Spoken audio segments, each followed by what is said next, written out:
అందరికీ నమస్కారం. మన రాష్ట్రంలో at any point of time 30 నుండి 40 లక్షల కుటుంబాలలో ఉన్నటువంటి విద్యార్థులు, అప్పుడే ఎడ్యుకేషన్ పూర్తి చేసుకున్నటువంటి యువతీ యువకులు, అనేక సంవత్సరాల నుంచి ప్రభుత్వ ఉద్యోగం వస్తుందేమో అనేటటువంటి ఒక ఆరాటంతో పరీక్ష రాసేటటువంటి నిరుద్యోగులు దాదాపుగా 30 నుండి 40 లక్షల కుటుంబాలలో ప్రతినిత్యం ఏదో ఒక పరీక్ష కోసం ప్రిపేర్ అవుతున్నటువంటి సందర్భాన్ని తెలంగాణ రాష్ట్రంలో మనం చూస్తూ ఉన్నాం. మరి ఇంత పెద్ద సంఖ్యలో యువమిత్రులు వారు చేసేటటువంటి ప్రయత్నాన్ని అంతా కూడా ఒక రాజకీయ లబ్ధి కోసం వాడుకొని కాంగ్రెస్ ప్రభుత్వం ఇవాళ అధికారంలోకి వచ్చింది. వచ్చే ముందు ఏం చెప్పొచ్చారు? మేము 2 లక్షల ఉద్యోగాలు మీకు ప్రతి సంవత్సరం ఇస్తామని రేవంత్ రెడ్డి గారు, ఉత్తమ్ కుమార్ రెడ్డి గారు చెప్తే నమ్మరని రాహుల్ గాంధీ గారిని తీసుకొచ్చి అశోక్ నగర్ క్యాంపస్లో కూర్చోబెట్టి వారి ద్వారా నిరుద్యోగులకు మాట్లాడించి భరోసా కల్పించి మరి మోసం చేసి వాళ్ళ నిరుద్యోగ యువకుల నెత్తి మీద కాలు పెట్టి తొక్కి కాంగ్రెస్ పార్టీ అధికారంలోకి వచ్చింది. ముఖ్యమంత్రి గారు చెప్తూ ఉంటారు, ఒక్కొక్కరిని తొక్కుకుంటూ వచ్చినారు మీరని.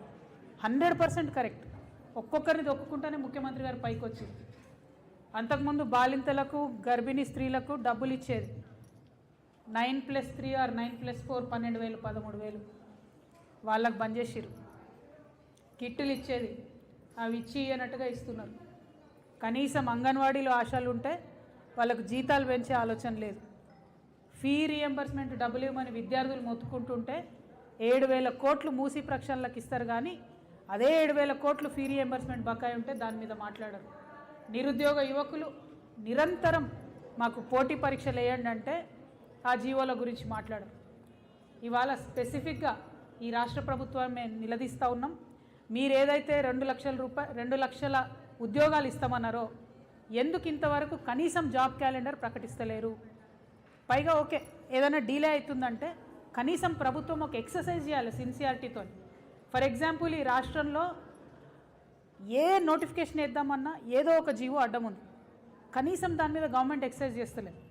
ఇవాళ పర్టికులర్గా డిగ్రీ లెక్చరర్స్ గురించి మాట్లాడదాం అనుకున్నాం. అయితే డిగ్రీ లెక్చరర్ల ఉద్యోగాలు వేయాలంటే జీవో నంబర్ 4 అడ్డంకిగా మారింది. అది మొన్ననే ఫ్రెష్గా రేవంత్ రెడ్డి గారు తీసుకొచ్చారు. డిఎస్సి వేద్దాం, టీచర్ పోస్టులు ఖాళీ ఉన్నాయి 20,000 పైగా అనుకుంటే 108 జీవో అడ్డం ఉంది. చంద్రబాబు నాయుడు గారు ఇచ్చిన జీవో ఇప్పటి వరకు కూడా 108 జీవో అడ్డం ఉంది. ఆనాడు ఆ ప్రభుత్వం మార్చలే, ఈనాడు ఈ ప్రభుత్వం మారుస్తలేదు. గ్రూప్స్ వేద్దామంటే GO number 29 SC ST BC మొత్తం అందరు విద్యార్థుల నోట్ల మట్టి కొడుతూ రేవంత్ రెడ్డి గారు తీసుకొచ్చిన జీవో అది అడ్డం. పోలీసు ఉద్యోగాలు వేద్దామంటే జీవో 46 అడ్డం. గురుకులాల్లో ఉద్యోగాలు వేద్దామంటే జీవో 81 అడ్డం. కనీసం ఈ జీవోల మీద ఒక్కసారి మీరు అడిగినరా, మాట్లాడినరా, నిరుద్యోగులను పిలిచినరా, ఎవరినన్నా ఎక్స్పర్ట్స్ని పిలిచినరా? అసలు ఎందుకోసం తెచ్చిరు ఈ జీవోలు? ఎవరి కోసం తెచ్చిండ్రు ఈ జీవోలు? మీరు ఇచ్చే నోటిఫికేషన్ వల్ల లాభం ఏం జరుగుతున్నది?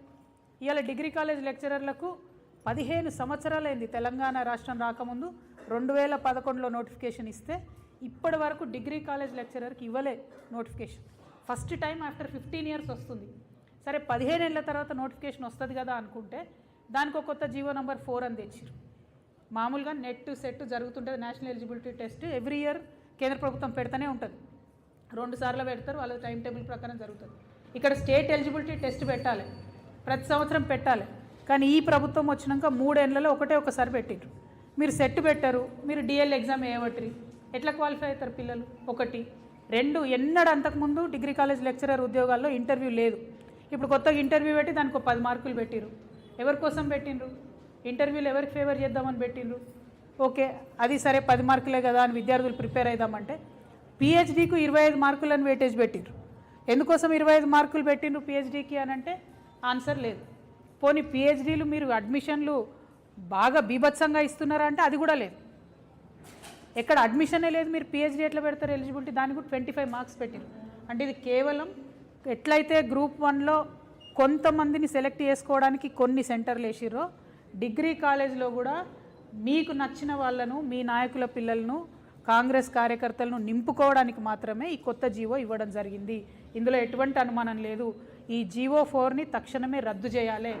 దాదాపుగా 40,000 మంది విద్యార్థులు దీని మీదనే ఆధారపడి ఎన్నో రోజుల నుంచి ప్రిపేర్ అవుతున్నారు. ఖచ్చితంగా రద్దు చేయాలి. ఇంకొక ఫెయిల్యూర్ కూడా ఈ ప్రభుత్వం చెప్పాలి. ఈ బీఎస్సీ నర్సింగ్ అసోసియేషన్ వాళ్ళు వచ్చిపోయిన మొన్న వీళ్ళకి ఎగ్జామ్ వేసిరు, 40,000 మందికి ఎగ్జామ్ వేసిరు, వాళ్ళు రాసిండ్రు, 1:25 రేషియోలో సెలెక్షన్ చేస్తామని చెప్పి ఇంతవరకు రిజల్ట్ బయట పెట్టరు. 9 నెలలు అవుతుంది. ఆ పిల్లలు తిరుగుతారు ఆఫీస్ చుట్టూ. తిరిగితే కసిరించుకోవడం వలన మొన్నైతే లిటరలీ సెక్యూరిటీ వాళ్ళని పెట్టేసి నిరుద్యోగుల్ని బయటకు నూకేసింది మీ ప్రభుత్వం. ఎవరి కోసం చేస్తున్నారు మరి మీరు పరిపాలన? ఎందుకోసం చేస్తున్నారు? ఇన్ని లక్షల మందిని అఫెక్ట్ అయ్యేటటువంటి ఈ జీవోలన్నీ కూడా పెట్టుకొని వాటి మీద కనీసం రివ్యూ చేయకుండా, మూసీ మీద రివ్యూ చేయడానికేమో టైం ఉంటుంది ముఖ్యమంత్రి గారికి, నిరుద్యోగుల మీద మాత్రం రివ్యూ చేయడం లేదు. మేము ఇవాళ పాయింట్అవుట్ చేస్తున్నాం, 5 జీవోలు ఉన్నాయి ఈ రాష్ట్రంలో రద్దు కావాల్సినవి. జీవో నంబర్ 4 డిగ్రీ లెక్చరర్స్కి అడ్డం ఉన్నది, జీవో నంబర్ 108 టీచర్ పోస్టులు డిఎస్సీల కోసం అడ్డం ఉన్నది, GO number 29 SC ST BC పిల్లలకు డైరెక్ట్గా అన్యాయం చేస్తున్నది, పోలీసులో జీవో 46, గురుకులాలలో జీవో 81, ఇక మా ఆడబిడ్డలకు అన్యాయం చేసే జీవో 4. ఇవన్నిటిని కూడా రద్దు చేయాలి.